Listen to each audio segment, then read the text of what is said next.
maalmo adag ayuu hadda wajahayaa isbitaalka weyn ee koonfurta magaalada Gaalkacyo kadib markii maanta si rasmi ah shaqadii ay u joogsatay ilaa 4 qayb oo waaweyn ah kuwaas oo saldhig u ahaa adeegyadii sida lacag la'aanta uu ku bixin jiray isbitaalka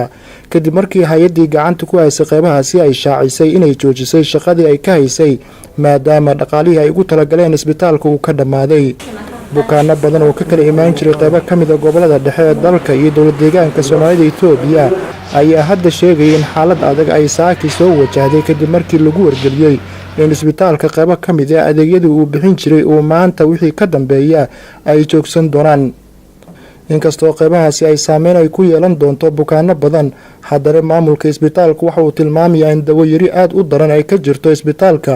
isla markaana xilli kastoo la filan karo in xaaladda ay kasii adkaato sida hadda ay tahay sida uu sheegay agaasimaha isbitaalka Gaalkacyo Maxamed Cabdi Axmed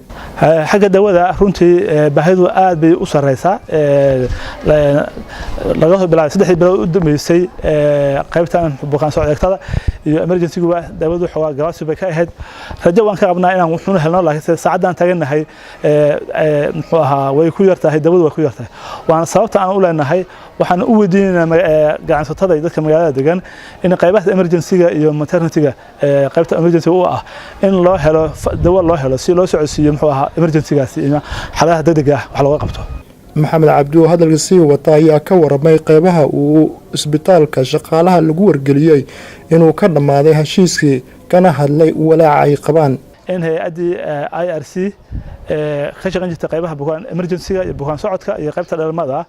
inuu fanki ka go'ay haddana dadkuna ay u baahan yihiin mar walbaba qaybahaas in ay yihiin qaybaha xasaasi ah oo runtii u baahan in la sii wado qaybaha fankooda uu go'ayo oo waa maanta 30 bisha tahay ayuu ku ogyahay qaybaha fanka bukaanada isbitaalka soo gaariyay oo ka kala imaanaya deegaano ka baxsan Gaalkacyo ayaa ii sheegay in saaki markii ay maqleen in la xiray qaybo ka mid ah isbitaalka ay soo wajahday xaalad adaga si weyn bay noo saameynaysaa isbitaalku wuxuu noo qaban gargaar badan baan ku qabnay bukaanka imaan jiray umulaha imaan jiray dhaawaca imaan jiray baahi weyn buu naga dabooli jiray haddana sideed baan u baahana dareenkiina maanta isbitaalka waa la xirayaa baan maqalnay waaba naxnaa marka waxaan ka xunnahay oo maanta aad iyo aad uga tiiraayeysannahay isbitaalkii weynaa oo dadku maaragtay ku badbaadayeen si voluntary dadku u heli jireen maanta inuu xirmayo waxaan codsanaynaa marka hay'adaha dadka islaamka Ilaahay wax siiyay dawladda galmudug haday tahay midda Soomaaliya kuwa ku shaqada leh wasaaradda caafimaadka inay dadka masaakiinta wax kala soo gaaraan oo aad iyo aad buu dareenkeenu u kacsan yahay maanta maadaama la yiri isbitaalkii uu xirmayaa dareenkeena lama soo qiyaasi karto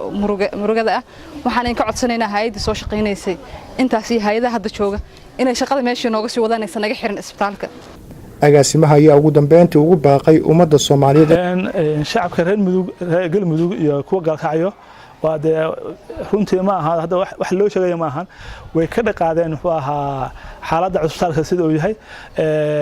dadkuna maadaama uu cusbitaalku u furan yahay iyaga u furan yahay ama ha noqoto ganacsato ha noqoto ama ha noqoto dadka shacabka magaalada degan cid uu ka rabo in loo istaago ma waa iyaga weeye liban cajiib xaaji TV-ga Universal Gaalkacyo